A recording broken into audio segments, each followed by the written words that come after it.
Before we moved out to San Francisco 20 years ago, Karen and I were on the faculty of Semester at Sea, along with 4 other faculty members and families, and 600 college juniors from all over the country. We sailed around the world. When we were at sea, I taught 3 college courses.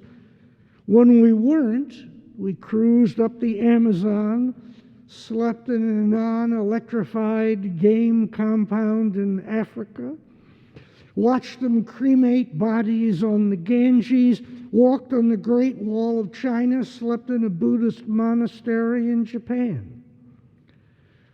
I told the dean who hired me, "You throw one hell of a party."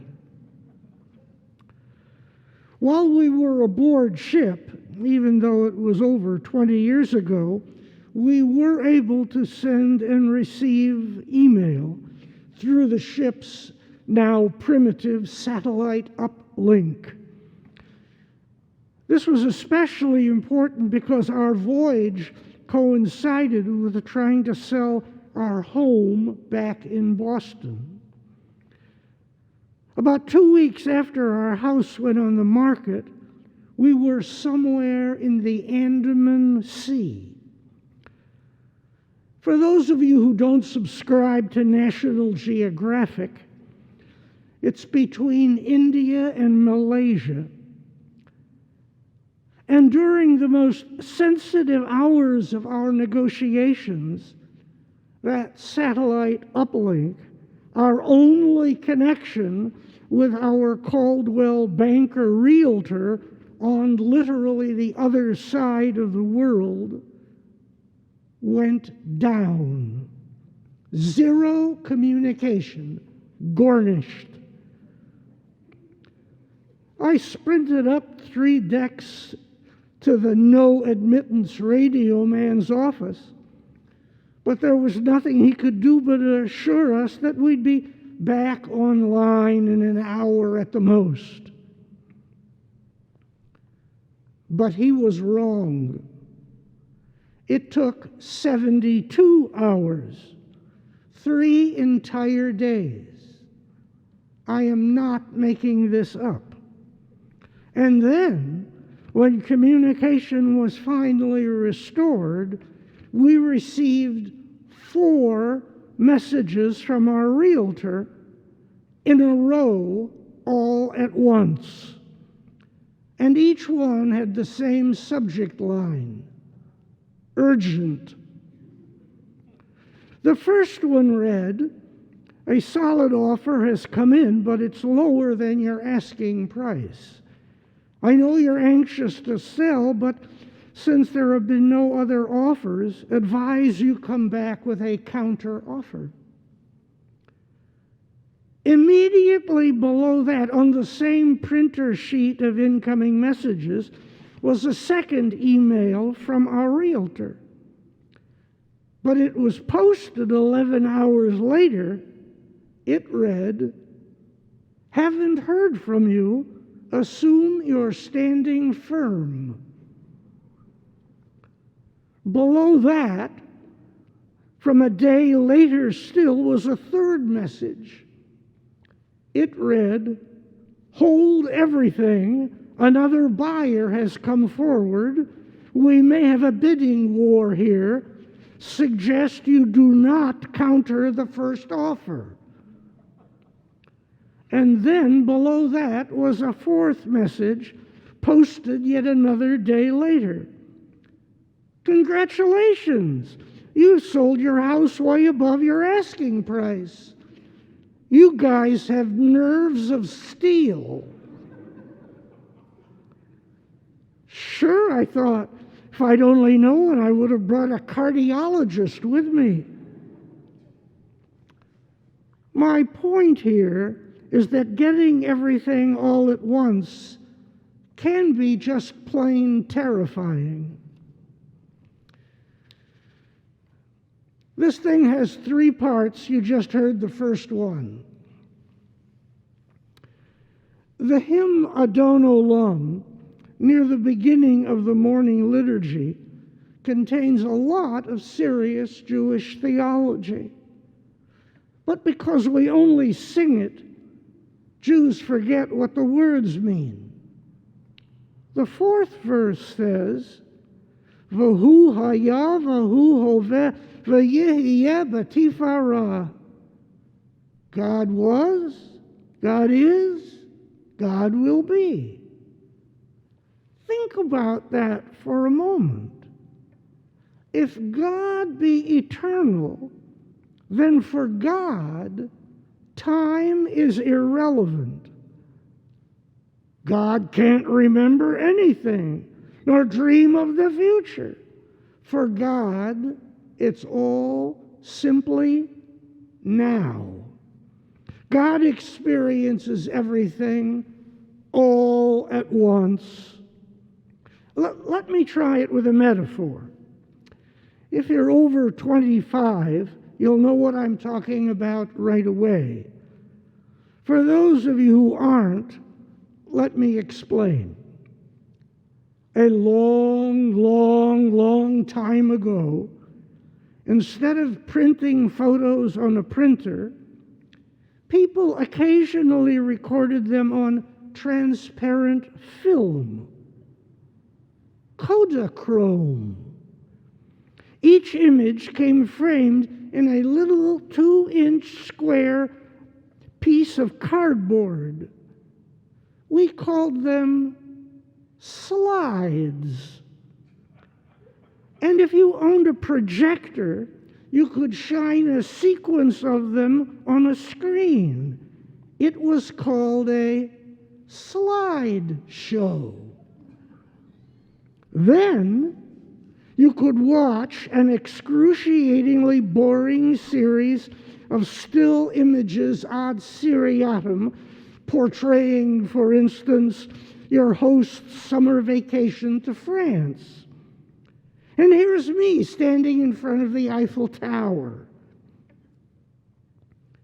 Back to theology. So imagine that we have slides, say, of your wedding. Depending on how the marriage turns out, this might be beautiful or, God forbid, horrific. Or a slide, perhaps, about the birth of a child. Suppose someone you love has died, and a rude guest takes slides of the funeral. Don't moan. I had to stop a funeral once to get a guy to put his camera down. That would surely evoke grief.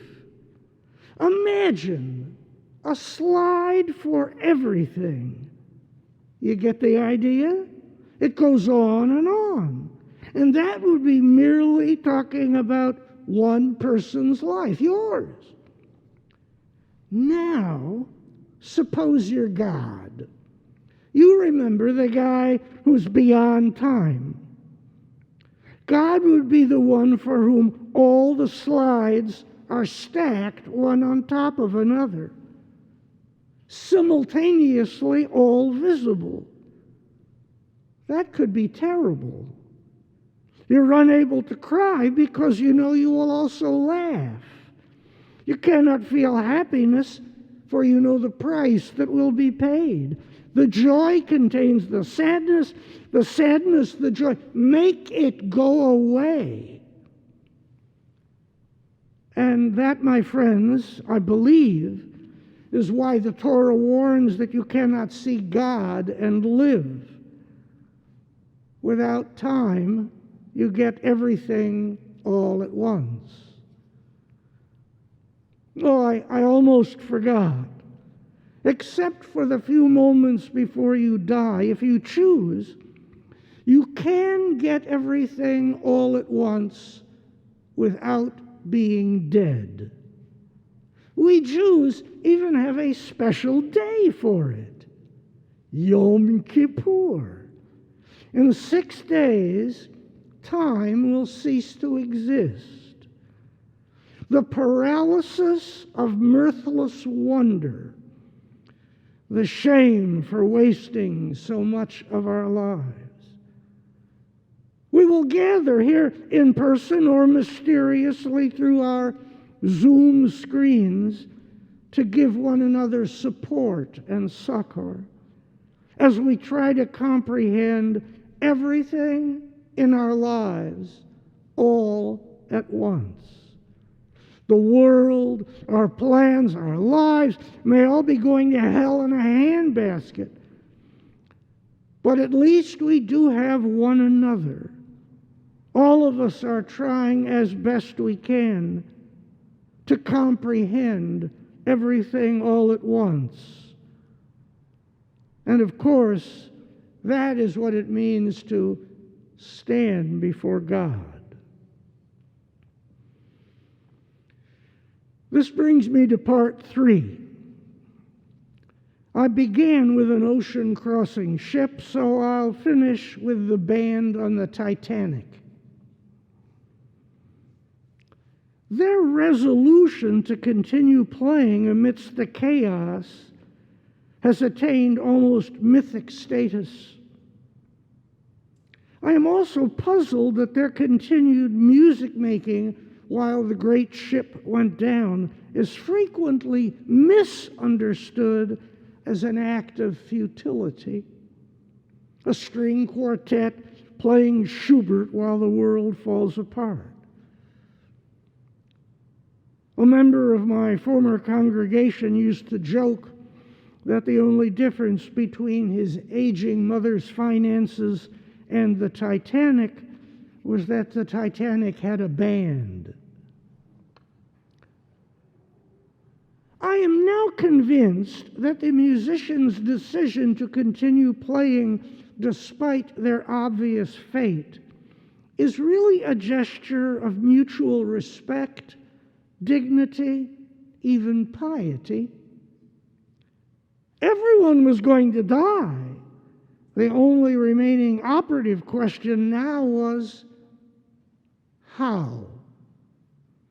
Well, I cannot corroborate this yet. I do have it from a reliable source that the violist, or whoever it was, who kept the band playing in a strange but surely unmistakable gesture of respect, was apparently the only non-first-class person buried among the first-class passengers. Whether or not this is accurate, the line that the film's director, James Cameron, gives him in the movie belongs in the Yom Kippur liturgy.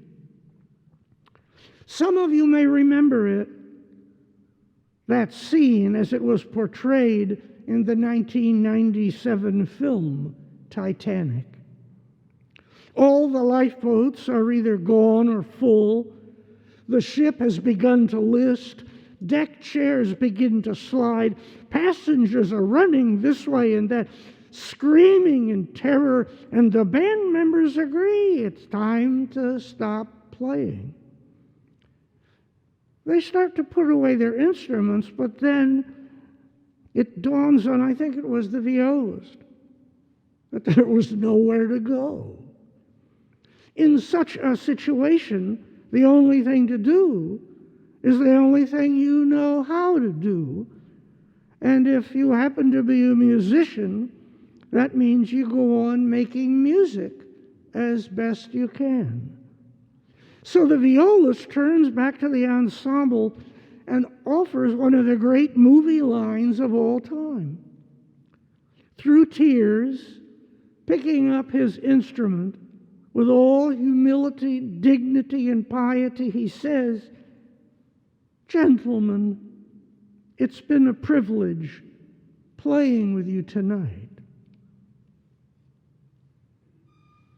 It occurs to me that that may just about all any of us ever get to say.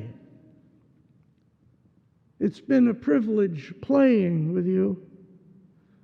Would that we too could speak those words, but without the threat of imminent death. To live in such a way as to be able to honestly speak those words to the other members of the band with whom we come into contact day after day after day. We are all musicians in the ship's band. The boat may not be sinking, but like it or not, we are all dying. This sobering Yom Kippur realization can make us run wild with terror, just like most of the people aboard the Titanic. Or, as with the klezmorim, the musicians, it can lend dignity, grace, and beauty to the music we play. For truth be told, we are all doing the very best we can at what may finally be the only thing we know how to do. What a holy place it will be. What an extraordinary orchestra. So much trust. We whisper to one another, "It's been a privilege playing with you."